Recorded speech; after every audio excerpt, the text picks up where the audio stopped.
أعوذ بالله من الشيطان اللعين الرجيم. بسم الله الرحمن الرحيم. الحمد لله رب العالمين بارئ الخلائق أجمعين فاطر السماوات والأرضين والصلاة والسلام على أشرف الأنبياء والمرسلين خاتم النبيين شفيع المذنبين أبي القاسم محمد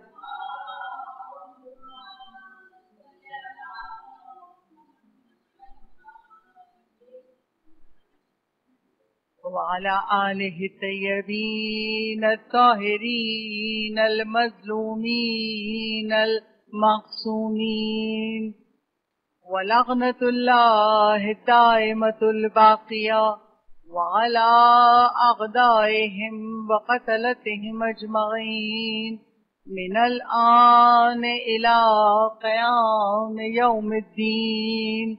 أما بعده فقد قال الله تبارك وتعالى في كتابه المجيد وفرقانه الحميد: إنما يريد الله ليذهب عنكم الرجس أهل البيت ويطهركم تطهيرا.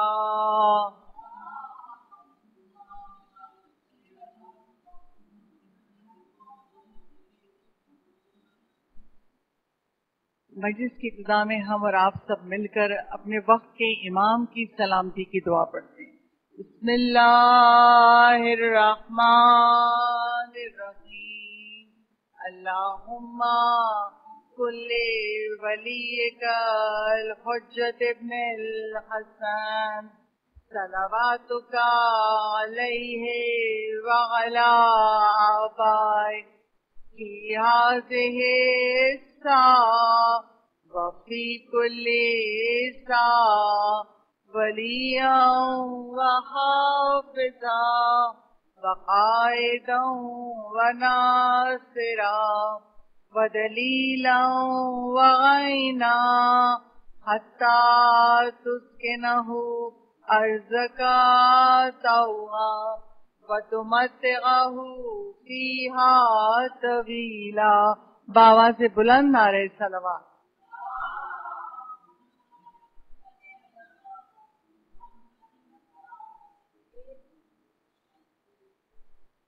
تمام تر تعریفیں اس خدائے بزرگ و برتر کے لیے ہیں جس نے اس کائنات کو خلق کیا، مجھے اور آپ سب کو خلق کیا. نہ صرف خلق کیا بلکہ ہم سب کی ضرورتوں کا خیال رکھتا ہے.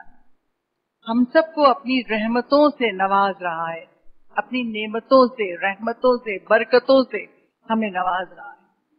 اور خدا قرآن میں چاہتا ہے، شکوہ کرتا ہے، میرے بندے وہ شکر نہیں کرتے جو خدا کو چاہیے. ناشکرے ہیں بندے. اکثریت بندوں کی جو ہے وہ شکر کا حق ادا نہیں کرتی. اور ضروری ہے کہ خدا کی نعمتوں کا شکر ادا کیا جائے، کیونکہ خود رب ذوالجلال سورہ ابراہیم میں ارشاد فرما رہا ہے: لَإِن شَكَرْتُمْ لَأَزِيدَنَّكُمْ. تم شکر کرو گے تو میں تمہاری نعمتوں میں اضافہ کر دوں گا. یعنی فائدہ بھی ہماری ذات کو ہے.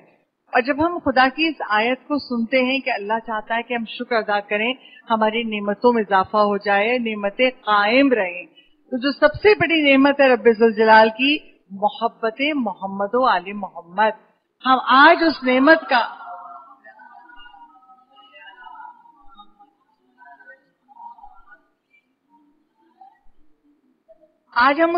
کا شکر ادا کرتے ہیں. معبود کہ تو نے ہمیں محمد و آل محمد کی ولایت سے پیدا کر دیا، ان کی محبت کو ہمارے دل میں قرار دیا. معبود ہم شکر کر رہے ہیں اور تجھ سے یہ توقع کرتے ہیں، امید کرتے ہیں کہ ہماری نسلوں میں یہ محبت قائم رہے، ہمارے بچے اس دین پر ثابت قدم رہیں. اور جب خدا سے دعا کیے جن معصومین کے لیے، یہ معصومین وہ ہیں کہ خدا ان سے محبت کرتا ہے. حدیث کتاب میں ہم پڑھتے ہیں نا، خدا کہتا ہے ان سے محبت نہ ہوتی تو میں یہ کائنات نہ بناتا. اور خدا کو کتنی محبت ہے، خدا نے ان کے نام بھی اپنے نام سے مشتق کر کے رکھے ہیں. کیسے؟ روایتوں میں ہے کہ اگر وہ محمود ہے تو یہ محمد ہے، وہ اعلیٰ ہے تو یہ علی ہے، وہ فاطر السماوات والارض ہے تو یہ فاطمہ زہرا ہے، وہ محسن ہے تو یہ حسن ہے، وہ قدیم الاحسان ہے تو یہ حسین ہے، وہ معبود و مسجود ہے تو یہ زین العابدین ہے، وہ علیم و خبیر ہے تو یہ باقر العلوم ہے، وہ اصدق القائلین ہے تو یہ جعفر صادق ہے، وہ کاظمین الغیظ ہے تو یہ موسی کاظم ہے، وہ رضاؤں کا مرکز ہے تو یہ علی رضا ہے، وہ حبیب الاتقیاء ہے تو یہ محمد تقی ہے، وہ ہادی المذلین ہے تو یہ امام علی ہادی ہے، وہ عسکرانہ شان رکھتا ہے تو یہ امام حسن عسکری ہے. اور کیونکہ خود پردہ غیب میں ہے تو آخری حجت کو بھی پردہ غیب میں رکھ کے بتایا.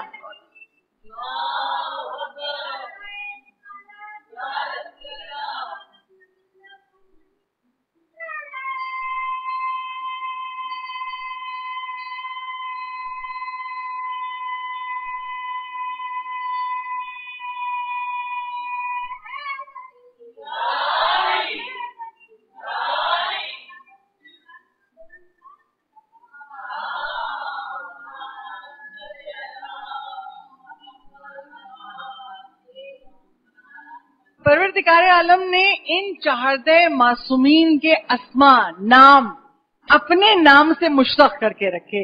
ان کے ناموں میں بھی عجیب تاثیر ہے، اور اس تاثیر کے لیے ایک کتاب سے روایت آپ کے سامنے پیش کر دوں. کتاب مدینۃ المعاجز، اس میں روایت ہے، اور روایت کیا ہے کہ مولائے متقیان علی ابن ابی طالب علیہ الصلوۃ والسلام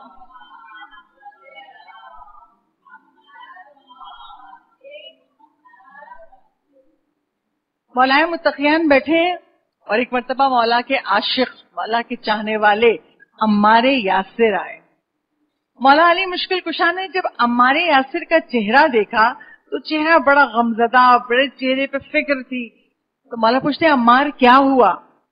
کہا مولا جس سے قرض لیا تھا آج وہ مجھ سے قرض مانگنے آ گیا، اور میرے پاس آج پھوٹی کوڑی نہیں ہے جو میں اس کا قرض لوٹا سکوں. مولا وہ بہت کچھ کہہ کے گیا ہے مگر میں کیا کروں، میرے پاس پیسے ہی نہیں ہے کہ میں اس کا قرض لوٹا دوں. مولا مشکل کشا کہتے ہیں جب حلال مشکل کشا کے سامنے کچھ کہا جائے تو کیسے ممکن ہے مشکل حل نہ ہو. مولا متقیان کہتے ہیں سامنے جو پتھر پڑا ہے نا اس کو اٹھاؤ. اٹھایا ہمارے یاسر نے پتھر. مولا متقیان کہتے ہیں میرے نام کا واسطہ دے کے خدا سے طلب کرو یہ پتھر سونا بن جائے گا. یہ معصومین کے ناموں کا اثر ہے. ہمارے یاسر نے مولا متقیان کا واسطہ دیا خدا کو، اور جیسے ہی مولا کے نام کا واسطہ دیا وہ پتھر سونا بن گیا. مولا کہتے ہیں عمار تمہاری جو ضرورت ہے سونا لے جاؤ. عمار نے کیا کیا وہیں اب وہ سونا سخت ہے پتھر، تو کہا کہ مولا یہ نرم کیسے ہوگا؟ کہا میرے نام کا واسطہ دو. میرے نام کا واسطہ دینے سے تو داؤد کے ہاتھوں پہ، حضرت داؤد کے ہاتھوں پہ لوہا نرم ہو جاتا تھا. میرے نام کا واسطہ دو ہی نرم ہو جائے گا سونا. اب جیسے ہی ہمارے یاسر نے اللہ سے دعا کی بار اللہ تجھے علی ابن ابی طالب کے حق کا واسطہ اس سونے کو نرم کر دے. فوراً وہ سونا نرم ہوا. ہمارے یاسر نے اپنے حساب سے میرا قرض ادا ہو جائے انہوں نے تھوڑا سا توڑا اور وہ لے کے جانے باقی وہیں چھوڑ دیا. مولا علی کہتے ہیں عمار پورا لے جاؤ، پتھر کا ایک ٹکڑا لے جاؤ کام آئے گا. کیا مولا نہیں؟ کیا کیوں نہیں لے جاتے ہو؟ کہ آپ جیسا جس کا مولا ہو اسے کل کی فکر کیا، آج کی مشکل کو آپ نے حل کر دیا، کل کی مشکل بھی آپ حل کر دیں گے. صلوات بھیجیے بابا سے بلا.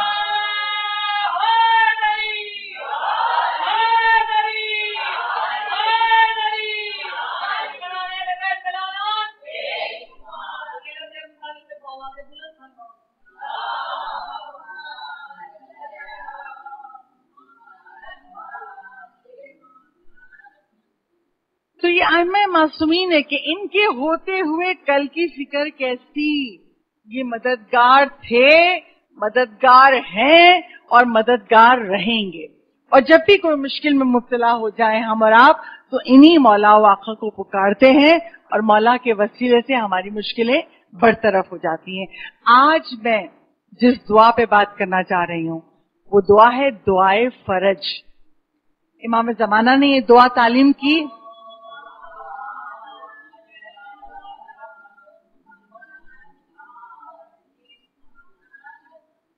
اور دعائے فرج الحمدللہ ہم سب کو زبانی یاد ہے. الہی عظم البلا وبرح الخفا، یہ دعا ہم سب کو یاد ہے.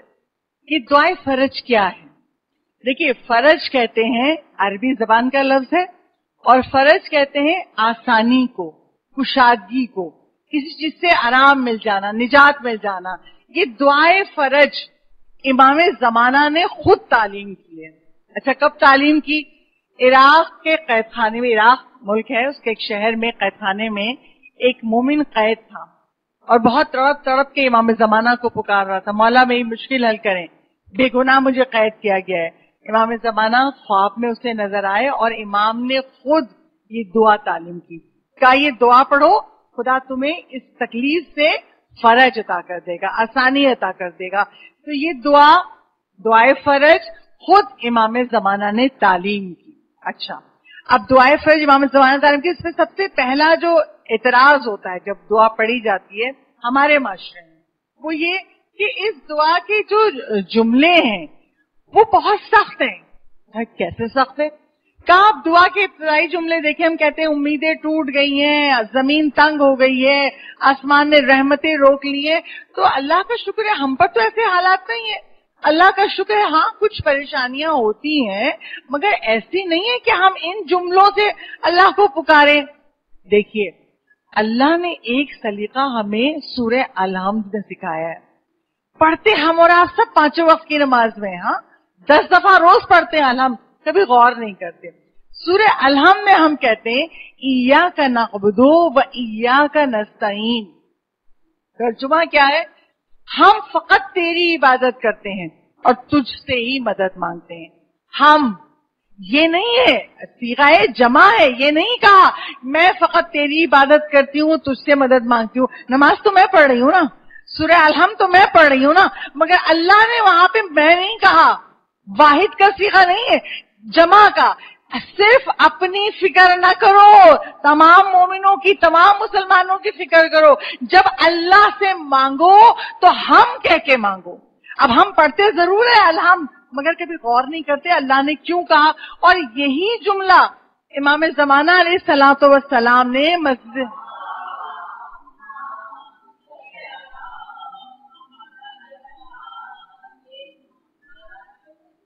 مسجد جمکران میں جو امام زمانہ نے ہمیں نماز سکھائی ہے، جس میں 100 دفعہ یہی جملہ دہراتے ہیں ایاک نعبد و ایاک نستعین. کبھی سوچا ہم نے پورے الحمد میں فقط یہ 2 جملے امام زمانہ کیوں کہہ رہے ہیں 100 دفعہ پڑھو پھر سورہ مکمل کرو؟ کیا طلسم ہے، کیا جادو ہے اس جملے میں؟ وہ یہی مقصد ہے.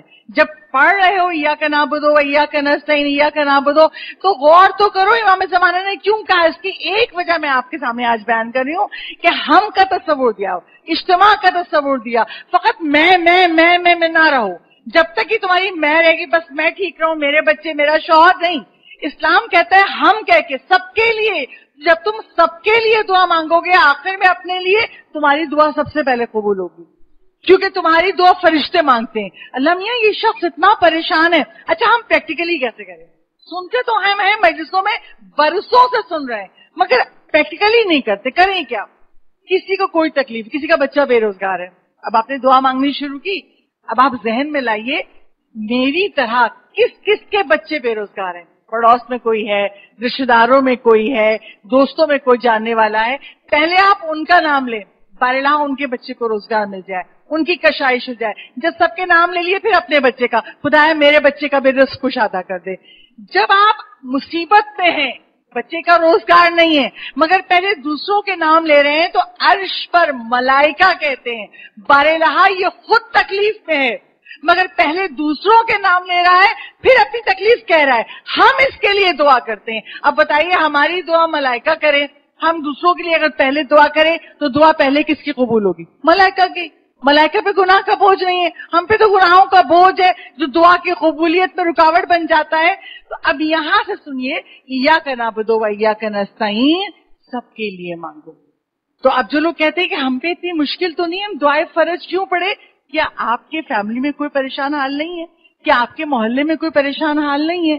کیا آپ کو کشمیر کے مسلمان نظر نہیں آتے؟ کیا آپ کو یمن کے مومنین نظر نہیں آتے؟ کیا آپ کو فلسطین کے مسلمان نظر نہیں آتے؟ آپ کو مسنگ پرسنز کے گھر والے نظر نہیں آتے؟ کب سے لوگ غائب ہے، پتہ ہی نہیں ہے کہاں ہے، زندہ ہے یا مردہ ہے. معاشرہ دکھوں سے بھرا ہوا ہے. اگر آپ کو اللہ نے سکون عطا کیا ہے، عافیت عطا کی ہے، تو آپ سب کی نیابت پہ کر کے دعائے فرض پڑھیں کہ اللہ سب کی تکلیفوں کو دور کرے گا تو مجھ تک بھی تکلیف نہیں آنے دے گا. تو پہلا اعتراض یہ، اس کا جواب میں نے آپ کے سامنے. صلوات پڑھ دیجئے بابا سے.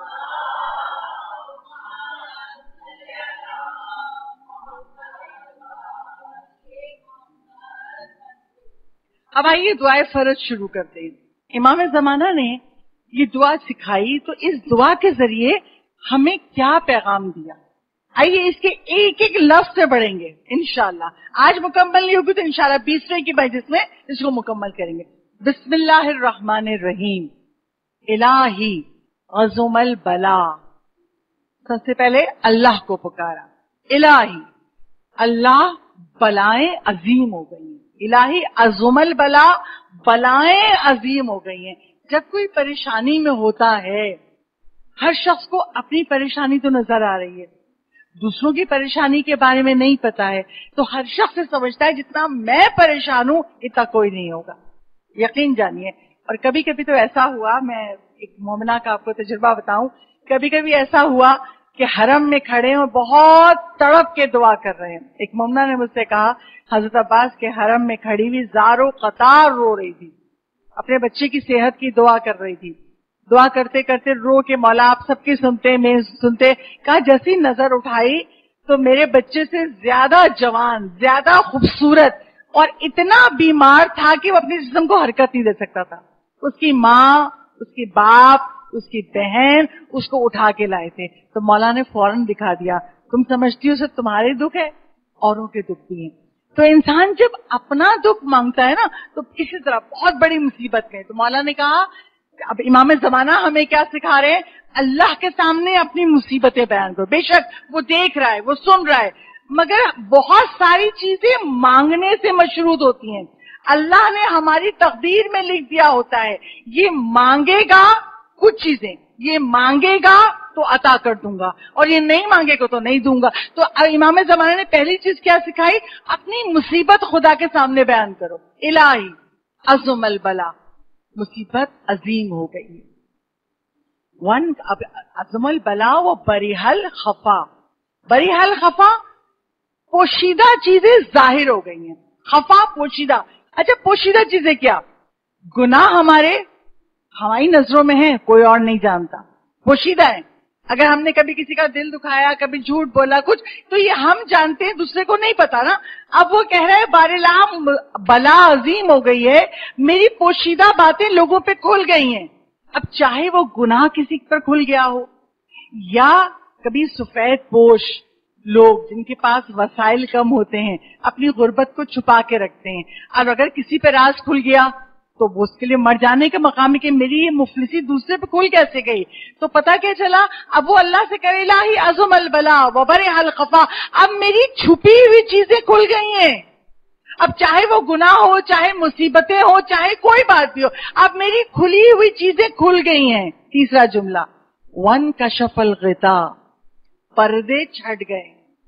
جن چیزوں سے میری جو باتیں چھپی ہوئی تھیں اب وہ پردے چھٹ گئے، چیزیں آشکار ہو گئی ہیں. وانقطع الرجا، امیدیں ٹوٹ چکی ہیں. اچھا یہ جو جملہ ہے نا، اللہ سب کو عافیت میں رکھے، سب کو سکون میں رکھے. دیکھیے امید کا بندھنا، محسوس کیجئے گا اس بات کو، امید کا بندھنا کہ یہ کام ہو جائے گا، ایسا یوں ہو جائے گا، اور پھر امید کا ٹوٹ جانا. اور کسی کے ساتھ بار بار امید بندھے، چلو اس دفعہ نہیں ہوا اب یوں ہو جائے گا، پھر امید ٹوٹ گئی، پھر امید باندھی، پھر امید ٹوٹ گئی. اس کا کرب وہ پہچانتا ہے جس کی امید بار بار بن کے ٹوٹی ہو. وہی جان سکتا ہے کتنی اذیتناک، کتنی تکلیف دہ امر ہے. تو اب خدا کے سامنے مصیبت بیان ہو رہی، ون قطار رجا، برہا میری امیدیں ٹوٹ چکی ہیں. اور جس کی امید ٹوٹ جائے تو سہارا یہی محمد و آل محمد ہے. تو کبھی بھی امام زمانہ پیغام ہی دے رہے ہیں، کتنی ہی امیدیں ٹوٹ جائیں، کتنے ہی نا امید ہو جاؤ، دل ٹوٹ چکا ہو، بلائیں بہت آ گئی ہوں، مگر کبھی خدا کی ذات سے نا امید نہیں ہونا. وہی امیدوں کو جوڑنے والا ہے. اچھا کیسے جوڑتا ہے؟ آج آپ کے سامنے روایت بیان کروں آیت اللہ خوئی کی. آیت اللہ خوئی کا طریقہ تھا، ایام ازا کے 2.25 مہینے آیت اللہ خوئی کالے رنگ کے سوا کسی رنگ کا لباس نہیں پہنتے تھے. کالا امامہ، کالی ابا، کالی قبا، کالے موزے، پورا سر سے پیر تک سیاہ لباس ہوتا تھا. اور آپ لوگ جانتے ہیں عراق کی گرمی ہمارے کراچی کی طرح نہیں ہے. 50+ کا ٹیمپریچر ہوتا ہے. ہمارے یہاں 40+ ہو تو ہم لوگ پریشان ہو جاتے ہیں، لو چل رہی ہے، گرمی برداشت نہیں ہو رہی ہے. عراق کا ٹیمپریچر ہی 50+ ہوتا ہے. اب 50+ کی گرمی اور آیت اللہ خوئی سر سے پیر تک سیاہ لباس. اور ہم لوگ جانتے ہیں، اب تو بچوں نے پڑھ لیا ہے سائنس میں کیا ہے، کالا رنگ جو ہے وہ ایبزارب کرتا ہے ہیٹ کو، تمام ہیٹ کو اپنے اندر ایبزارب کرتا ہے. ایک شاگرد نے کہہ دیا آیت اللہ خوئی سے، آغا اتنی گرمی ہے اور آپ سر سے پیر تک سیاہ پوش ہیں، موزے بھی آپ کے سیاہ ہیں. آیت اللہ خوئی کہتے ہیں یہ سے مراد میں، یہ جو شخصیت ہے نا یہ صرف اسی وجہ سے، کالے رنگ کی وجہ سے. اب شاگرد کو سمجھ میں نہیں آیا یہ کیا بات ہے، آیت اللہ خوئی اتنی عظیم شخصیت ہے، اتنے بڑے فقیہ ہیں اور کہہ رہے ہیں میں جو کچھ بھی ہوں اسی کی وجہ سے ہوں، کالے رنگ کی وجہ سے. مجھے بتائیے. آیت اللہ خوئی کہتے ہیں میرے والد علی اکبر خوئی نام ان کا، آیت اللہ خوئی کے والد کا، کہ میرے بابا عالم بھی تھے اور ذاکر بھی تھے. کہ میری ماں کو جب بھی حمل ٹھہرتا تھا 2 سے 3 مہینے کے بعد ابورشن ہو جاتا تھا، حمل ساقط ہو جاتا تھا. ایک دفعہ نہیں ہوا. میں یہ روایت کیوں سنا رہی ہوں، جس کی امید بار بار بندھے اور بار بار ٹوٹے تو وہ کتنے کرب میں ہوتا ہے. کہا جب بھی ان کی زوجہ کو، آیت اللہ خوئی کی والدہ کو جب بھی حمل قائم ہوتا تھا 2 سے 3 مہینے بعد حمل ساقط ہو جاتا تھا. اور کئی دفعہ ایسا ہوا، 6-7 دفعہ ایسا ہو گیا اور بیچارے بہت دل ٹوٹا ہوا. خیر مولا کے ذاکر تھے، مولا کی مجلسیں پڑھتے تھے. علی اکبر خوئی آیت اللہ خوئی کے والد کا ایک جگہ مجلس پڑھنے گئے، جب مصائب پڑھ کے اترے. اچھا مصائب میں ہر ذاکر کا طریقہ ہوتا ہے، ربط مصائب کے لیے ہم لوگ معجزات بیان کرتے ہیں. امام حسین کی مجلس پڑھی شہادت کی، جب آیت اللہ خوئی کے والد منبر سے اترے تو ایک خاتون سامنے آ گئی. علی اکبر خوئی تم ہم سب کو تو امید دلاتے ہو، کبھی تم بھی تو حسین سے اپنے لیے اولاد مانگو، تمہارے پاس بھی تو اولاد نہیں ہے. دیکھیے جب کوئی کہتا ہے نا تو واقعا دل ٹوٹ جاتا ہے. کہنے والی خواتین تو یہاں تک کہہ دیتی ہیں ہم تو مولا کے رونے والے ہیں، آپ تو ذاکر ہیں اور ہم تو مولا عباس کو ایسے ہی پکارے تو مولا عطا کرتے، آپ کو کیوں نہیں دیتے. اب جس پر اعتراض ہوا یہ تو وہ جانتا ہے کہ اللہ کی حکمت کیا ہے، اللہ کیوں دیر کر رہا ہے. مگر جیسے ہی آیت اللہ خوئی کے والد کو کہا کہ ہمیں تو معجزہ سناتے ہو، ہمیں تو امید دلاتے ہو امام حسین سے، مانگو نا اپنے لیے بچہ، تمہارے گھر میں اولاد نہیں ہے اب تک. ٹوٹے ہوئے دل کے ساتھ علی اکبر خوئی آ گئے اپنے گھر. چھوٹے سے گاؤں میں رہتے تھے، ایران میں تبریز کا علاقہ ہے، اس کے پاس ہی یہ خوئی نام کا گاؤں ہے، اسی لیے خوئی کہلاتے ہیں. آ گئے اپنے گھر میں، آئے تو چہرہ بڑا اترا ہوا، بیوی بھی ہے اور ماں بھی بیٹھی ہے. کیا ہوا علی اکبر خوئی؟ کہ آج ایک عزادار نے ایسی بات کہی میرا دل ٹوٹ گیا. آنکھوں میں آنسو ہیں. کیا وہ کہتی ہے مجھے تو بہت امید دلاتے ہو، کبھی مانگو نا حسین سے تم کو بھی ایک بچہ عطا کر دیں. کہتے ہیں اپنی بیوی سے کہتے ہیں میں نظر کرنا چاہتا ہوں. ایران اور عراق میں طریقہ ہے جب مولا کی نظر کرتے ہیں تو جانور ذبح کرواتے ہیں، کھانا پکواتے ہیں اور پھر مومنین کو بلا کے کھلاتے ہیں. کہا میں نظر کرنا چاہتا ہوں مگر غربت ہے، گھر میں اتنے پیسے ہی نہیں ہیں کہ جانور لائیں، ذبح کریں، کھانا پکوائیں اور پھر مومنین کی مجلس کر کے مومنین کو کھلوائیں، کیا کریں. تو علی اکبر خوئی کی والدہ آیت اللہ خوئی کی دادی بیٹھی ہوئی تھی، کہتی ایسا کرتے ہیں، ایک نظر میں بتاتی ہوں، ایسے مانو مولا اگر تم کو اولاد عطا کر دیں گے تو مولا مانو مولا سے، مولا میں نظر کرتا ہوں، یعنی ہم جسے اردو میں کہتے ہیں منت مانتے ہیں، وہ عرب و ایران میں، عراق میں وہ نظر کہی جاتی ہے۔ کہا علی اکبر خوئی تم نظر مانو، اگر اللہ تمہیں صاحب اولاد کر دے گا تو 2.25 مہینے ہم سیاہ پوش رہیں گے، ہم کالے لباس کے علاوہ اور کوئی لباس نہیں پہنیں گے۔ اب منت مان لی، دل تو ٹوٹا ہوا تھا، منت مان لی۔ بیوی کو پھر حمل قائم ہوا، 2 مہینے گزرے، 3 مہینے گزرے، یہاں تک کہ 7 مہینے گزر گئے، حمل قائم ہے۔ ایک بارگی دروازے پہ دستک ہوئی، دیکھا دروازہ کھول کے، علی اکبر خوئی کے شاگرد آئے تھے، اسٹوڈنٹ آیا، کہا آغا میں آپ سے علیحدگی میں بات کرنا چاہتا ہوں۔ کہا علیحدگی میں؟ کہا اچھا آئے، بولو آپ کی زوجہ حاملہ ہے؟ اب کوئی یہ سوال کر لے، ہاں علماء کے گھر کا پردہ آپ جانتے ہیں، اور یہ باتیں تو ویسے بھی مرد کسی سے نہیں کہتے، اور کوئی اسٹوڈنٹ آگے یہ پوچھ لے آپ کی زوجہ حاملہ ہے؟ کہاں ہے؟ کہ کل رات میرے خواب میں رسول اسلام آئے،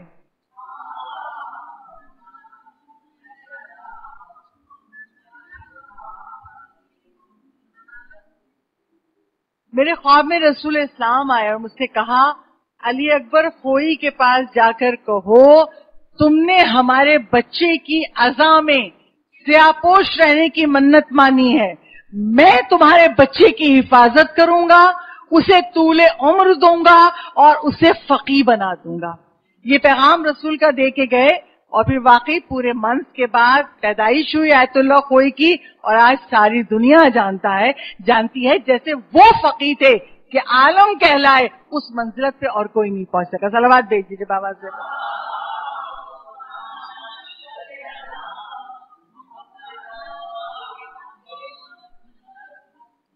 تو جو امام زمانہ ہمیں دعائے فرج میں سکھا رہے ہیں، کتنی امیدیں ٹوٹ جائیں مگر اللہ سے نا امید مت ہونا، اللہ انہی 4 معصومین کے توسل سے تمہاری حاجت تم کو دے گا۔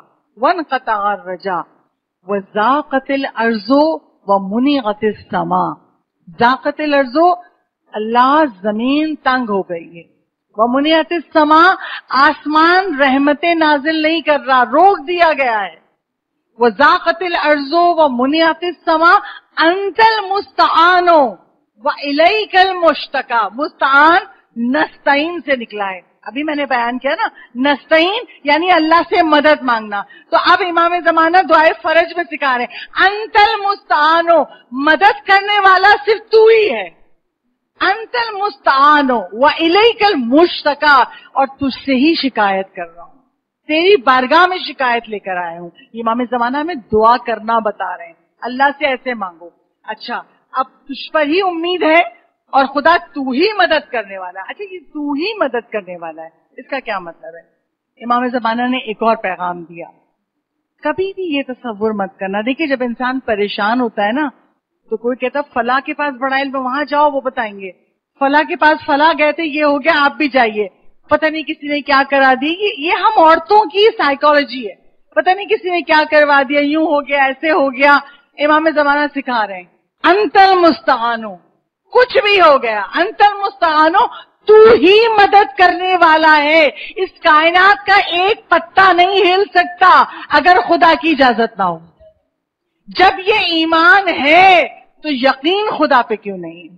ایمان ہے سب کے دلوں میں، یقین کی منزل پہ کیوں نہیں ہے؟ تو امام زمانہ سکھا رہے انت المستعان، تجھ سے ہی مدد کی امید ہے، الیک المشتکا، اور تیری بارگاہ ہی میں ہم شکایت لے کے آ گئے ہیں۔ یہ ہے توکل، اللہ پہ بھروسہ۔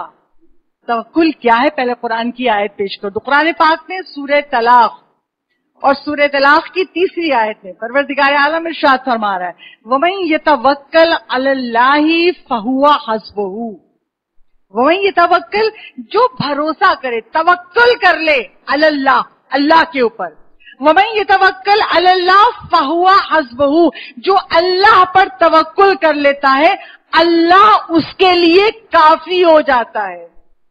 جس کا مددگار خدا ہو جائے کیا اسے کسی کی مدد کی ضرورت ہے؟ تو قرآن کہہ رہا ہے کہ اللہ پر توکل کرو، اللہ تمہارے لیے کافی ہو جائے گا۔ آیت اللہ زنجانی کے جملے میں آپ کے سامنے پیش کروں. آقا زنجانی اپنی کتاب میں کہتے ہیں توکل کیا ہے؟ کہ توکل کے معنی یہ ہے ہر خیر، ہر نیکی، ہر اچھائی، ہر خوبی کا ہر خیر کی امید فقط اللہ سے ہو. یہ نہ ہو اگر یہ راضی ہو جائیں تو مجھے یہ فائدہ ہو جائے، اگر وہ بڑے عہدے پر ہیں اگر وہ میری سفارش کر دیں تو یہ ہو جائے. کبھی بھی دلوں میں یہ خیال مت لائیے، کبھی مت لائیے. کیوں کہ کہتے خیر کی امید فقط اللہ سے رکھو اور اللہ ہی خیر عطا کرنے والا. تو آیت اللہ زنجانی کہتے ہیں ہر خیر کی امید اللہ سے رکھو اور ہر شر کے دور ہونے کی خواہش، ہر شر کے دور ہونے کی خواہش اللہ سے کرو. یہ توکل ہے. اب میں اور آپ یہ دونوں باتیں اپنے اندر چیک کریں. ہمارے اندر ہے کہ ہم ہر خیر کی امید صرف اللہ سے رکھیں اور ہم ہر برائی کو دور کرنا چاہیں تو اللہ سے خواہش کریں. اور رب ذوالجلال کیا کہتا ہے؟ رب ذوالجلال کہتا ہے چھٹے امام صادق آل محمد امام جعفر صادق علیہ السلام،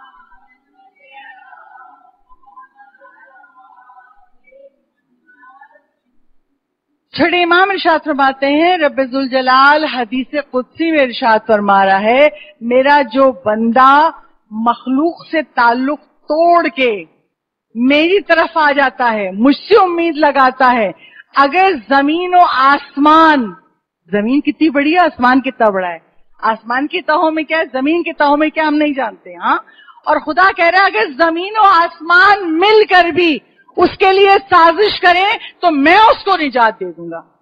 جس کو خدا نجات دے دے وہ نجات کی راہ پہ آئے گا نہیں آئے گا. چھٹے امام کے الفاظ ہیں.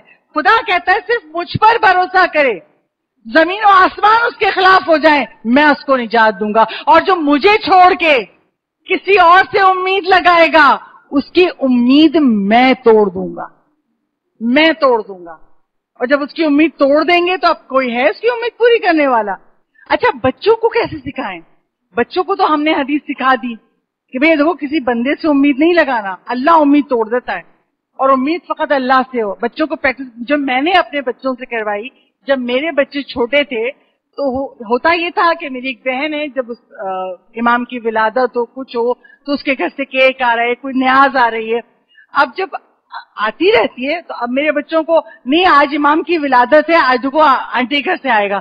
میں کہتی تھی بندوں سے امید مت لگانا. ایسے سکھائیے بچوں کو، بندوں سے امید مت لگانا. بندوں سے امید لگائی، اللہ کہتا ہے اس امید کو میں توڑ دوں گا. اب امید لگا لی نا، اب نہیں آئے گا. نہیں امی ایسے کیسے ہو سکتا ہے، آنٹی بھیجتی آئے گا.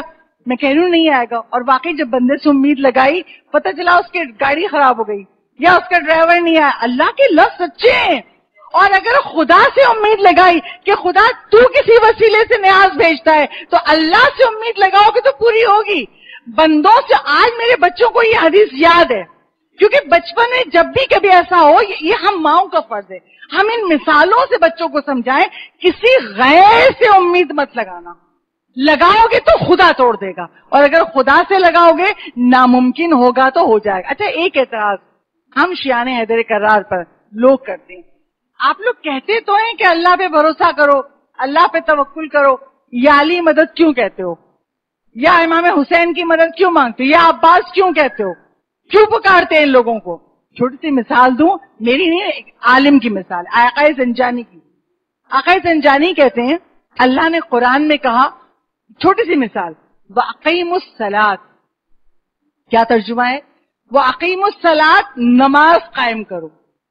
نماز میں کتنی رکعت ہے، کیسے پڑھنا ہے، کب سجدہ کرنا ہے، کب رکوع کرنا ہے، یہ آپ کو قرآن میں کہیں نہیں ملے گا. اب انسان چاہے تو اللہ نے حکم دے دیا ہم اپنی مرضی سے نماز پڑھیں. ہر نماز یا تو 2 رکعت ہے یا 4 رکعت ہے، مغرب کی 3 کیوں ہے؟ اللہ ہمارا دل چاہ رہا ہے مغرب کی بھی 4 پڑھیں. ہم مغرب کی 4 پڑھیں گے تو قبول ہوگی؟ نہیں ہوگی. اللہ نے طریقہ نہیں بتایا قرآن میں نماز کا، پورا بتایا کس نے؟ محمد و آل محمد نے. طریقہ نہیں بتایا. مگر اگر کوئی خود اپنے دل سے نماز پڑھنا چاہے، اللہ تو اقیم الصلاۃ کا ہے، میں اپنی مرضی سے پڑھوں، لیپ ٹاپ سامنے کھول لوں، مسجد کا پیج آ گیا اور بس جائے پڑھ لوں، نماز ہو جائے گی. کیا اس کی نماز قبول ہوگی؟ کیا اس کی نماز قبول ہوگی؟ نہیں قبول ہوگی. کیوں نہیں قبول ہوگی؟ اللہ نے محمد اور آل محمد کے ذریعے، نبی کے ذریعے جو نماز کا طریقہ سکھایا، رسول جیسے مسجد نبوی میں نماز پڑھتے تھے ویسے نماز پڑھو گے تو قبول ہوگی۔ تو جب عبادت اپنی مرضی سے نہیں کر سکتے، جیسی رسول نے سکھائی ویسی نماز، تو مدد اپنی مرضی سے کیسے مانگ سکتے ہیں؟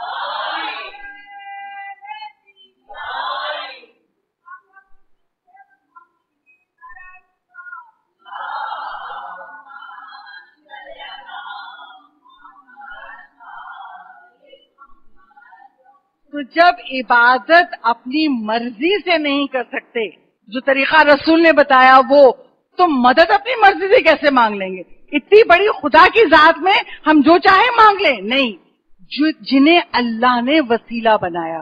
انشاءاللہ 20ویں کی مجلس میں جب دعائے فرج آگے چلے گی تو آپ کے سامنے وسیلے کی آیتیں بھی پڑھوں گی۔ جو وسیلہ خدا نے پہچانوا دیا، جو رسول نے کہا، جو آدم کو پہچانوا دیا، اگر آدم کو اللہ ان پنجتن کے نام نہ بتاتا تو آدم کی توبہ قبول نہ ہوتی۔ اگر موسیٰ پنجتن کا واسطہ دے کر دعا نہ کرتے تو دعائیں نیل پہ راستے نہ بنتے۔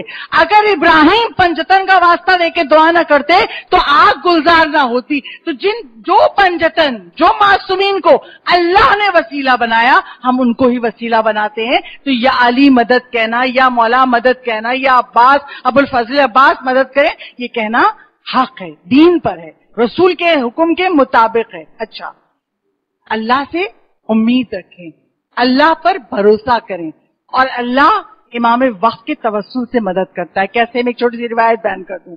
آقا محدث نوری، ان کی کتاب ہے امام زمانہ کے وسیلے سے نجات پانے والا، اس کتاب کا آخری صفحہ، اس میں ایک روایت ہے شیراز میں رہنے، اچھا یہ واقعہ کب کا ہے؟ شہنشاہ ایران کے زمانے کا، آیت اللہ خمینی سے پہلے کا واقعہ ہے۔ شہنشاہ ایران کا زمانہ تھا، شیراز کا شہر تھا، اور ایک جوان تھا، اس نے اپنی دکان پر ایک اسلحہ بھی رکھا اپنی حفاظت کے لیے، کیونکہ لوگوں گھر سے گھسیٹ کے لے جا رہے ہیں، پتہ چل جائے یہ انقلابی ہے تو آ کے مار دیتے۔ آج تک شہر میں ہو رہا ہے، اب میں نام لینا نہیں چاہتی، ہمارے ٹیلی ویژن پہ کیا ہاٹ ٹاپکس ہے، فلاں کو جیل ہو گئی، فلاں کو ہاسپٹل لے جا رہے، کیوں؟ کوئی کسی کے حق میں بولا تو سزا، اس زمانے میں بھی تھا۔ اچھا، اس کی دکان پہ جو اسلحہ جو تھوڑا سا اپنی حفاظت کے لیے رکھا ہوا تھا، پولیس نے چھاپا مارا، وہ اسلحہ برآمد ہو گیا، اسے گرفتار کر کے لے گئے اور یہ ثابت کر دیا یہ انقلابی ہے، انقلابی ہے تو موت کی سزا دو۔ اس کو سزائے موت دے دی گئی۔ ماں باپ کا ایک لوتا بیٹا، جب اس کو سزائے موت دی گئی، اب اگر کسی کو سزائے موت مل جائے، کوئی کہہ سکتا ہے کہ یہ بچ جائے گا؟ اور حکومت نے سزائے موت دی ہو، اب ماں باپ پریشان، کیا کریں؟ اس علاقے میں ایک شخص رہتے تھے حاج مومن، حاجی تھے، حاج مومن، بہت نیک متقی پرہیزگار۔ ماں باپ گئے ان کے پاس، کہا ہمارے بچے کو سزائے موت دے دی، بے گناہ، وہ اس نے اسلام کی حفاظت کے لیے رکھا تھا، اپنی حفاظت کے لیے اسلام، اس کو انقلابی ثابت کر کے اس کو سزائے موت دے دی ہے، کچھ کریں؟ حاج نبی کہتے ہیں مت گھبراؤ، اس وقت بھی خدا کی رحمت سے نا امید مت ہو، اللہ امام زمان کے برکت سے تمہاری حاجت کو پورا کر دے گا۔ آج کائنات کے امور امام زمانہ کے ہاتھ میں ہیں، اللہ نے دیے ہیں۔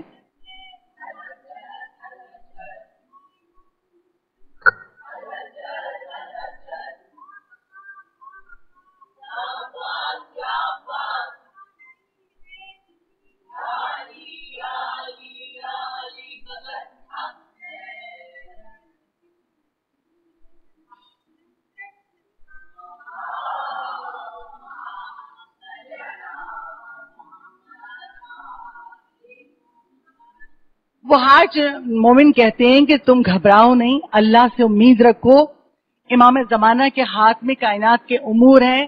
آج شب جمعہ ہے،